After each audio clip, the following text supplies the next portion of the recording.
So, we have another guest on the Dannison Breakfast Show, XLR Radio Kent. And my next special guest, I'm looking forward to this one actually, because not many people cover this subject, UFOs and the paranormal. And to tell us more, we have a guy who is an expert in the field, Tony Topping, who's on the line. A very good morning to you, Tony. Yeah, good morning. Yeah, glad to be with you. Yeah, thank you for taking time out to talk to me.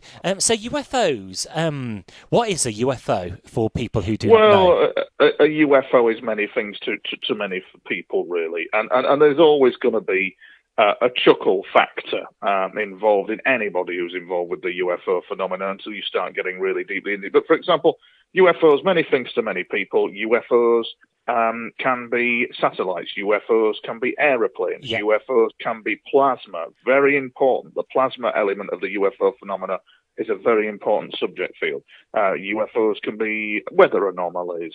But then there's this 5 to 10% where UFOs are something else. Mm-hmm. And in fact, UFOs are actually unidentified flying objects from places where we are not alone, occupied by people from other worlds. And when you start getting into that angle and that area, very strange things can happen in your life. But for example, the MOD spent a fortune on Project Condign, which was the analysis of plasma and plasma gas and flying plasma in the UK air defence region. The Pentagon recently released, not the Pentagon, but an element of people outside the Pentagon, I think it was, released some footage called the Tic Tac incident, where the Nimitz carrier aircraft from there had engaged a UFO that took off at speed and all that kind of thing from an aircraft, from an F-14, I think it was. Yeah. So many things to many people is the UFO phenomenon. But there is a disturbing cover-up in place regarding it. So thanks for clearing that up. And are you a believer that the truth is out there? Do you think there is another force out there other than just human beings? It's not so much a question of belief and not a question of faith. It's a question of fact, yes. For example, if you look at two examples, really. Admiral Hill Norton, the NATO Secretary-General, Admiral of the Fleet, who clearly indicated in public that there was a UFO cover-up. The head of the Belgian Air Force, who clearly indicated that his jets had been scrambled, his Air Force had been scrambled to intercept flying triangles across Belgium airspace. Some of these flying triangles were reaching speeds of Mach 12 to a dead stop. And he said in public that his Air Force was possibly tracking something that was not human with technology that his Air Force did not possess. So you can see this kind of famous quotations from very famous people, from generals to astronauts, that the presence of the UFO phenomena is real and it is there. There you go. And one question I've always wanted to ask you, crop circles, are they designed by farmers, or are they another extraordinary occurrence? Crop circles are a combination of both. There's that very famous thing, isn't there, where they'd sent out an image, they'd beamed out an image out into space, and they got a comeback with a very famous crop circle with an image of an alien and an image of the kind of the environment where it had come from, in like a binary code up in a field, I think in Wiltshire. I'm not quite sure on the location. So some of them are the work of farmers or the work of whoever, but some of them, it's this percentage game where some of them out of a percentage ratio of 5% are something else entirely. And it's this 5% zone of special interest that is actually a quagmire. And it can, you know what I'm saying? So yes, you're right. Some of them are, but some of them are not. And do you have any books or Facebook pages where people can actually find out more about your work? And yes, you can do it. They can go to. You can just look me up on YouTube. Just type in Tony Topping into a search engine. My website is currently under construction, but that's TonyToppingUFOs.com. Okay. Great stuff. And do you have expertise in like the paranormal at all? Yes, I can. You can ask me questions on that. I'm more UFO, but go ahead. Do you know much about night terrors, when people actually wake up in the middle of the night for no reason? They're just like the heart's pulsating. They don't know where they are. Do you know much about that side of stuff? Maybe not night terrors. When people are waking up from nightmares. Yeah, that's it. Yeah. Do you think in our dreams? Do you think someone's actually trying to reach out to us? Maybe.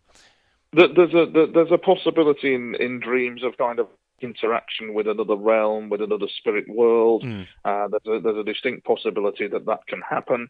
For example, the demonic is for example, one of the very real forces in our world. When the humanity sleeps at night, all kinds of things can happen, including interaction with UFOs, or the hearing of ghosts, for example, all that kind of thing, because it's more of a, what's the word I'm looking for? It is more of a quantum physical conscious world around us than we care to admit, actually. It really is. It really is. And in some cases, of course, it's due to psychological trauma of daily living, and people wake up people are trying to relive this trauma in their dreams and so on and so forth. So it's a combination of factors. And it's always a percentage game where some of it is real and some of it has a more rational explanation to it. And finally, ghosts as well. Are they? I know people make a joke about them, but are they spirits? Are they out there as well? Ghosts are, mate. Yes, ghosts certainly are. Ghosts are a very real phenomena. I think it's Aristotle that indicated that the mind continues after death, and it certainly does. And ghosts are quite a real phenomena from people who have passed over. I mean, for example, my mother, who passed over in March, I have had interactions with her from the other side, and that's a fascinating interview all in itself. And I know that she is safe. I know that she's well, but it gives insights. The interactions I had with her give insights into what is going on behind the scenes, into a realm that we do not see. And it's a very real scenario that an afterlife is in place, and the science behind that and the quantum complexity of that is staggering, frankly. That could actually happen. You imagine the complexity involved of hearing or even speaking to a ghost. The quantum physics involved is absolutely staggering. And just finish on one more question. So we got science, we've got physics. Do they play a part in the paranormal world? Absolutely. They do play a part in the paranormal world, and very importantly, they do. For example, if you look at the superpowers of the Cold War, the CIA, for example, they developed a remote viewing program called Project Scan8, or Project Scan by Coordinate. And basically what that was about, it was about using, we shall say, subconscious means to gather intelligence on distant targets using the paranormal, using psychic ability. But the physics behind all that and the science behind it was quite complex. And they actually based that on the Dolby noise system, the signal from noise system.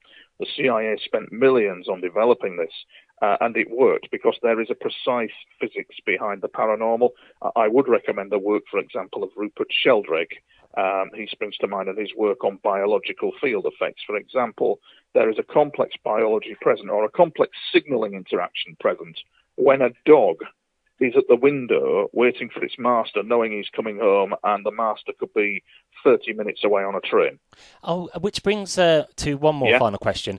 The sixth sense, extra-sensitive perception, what does that entail, and is that actually there? That's a complex question, actually. How could I explain that one to you?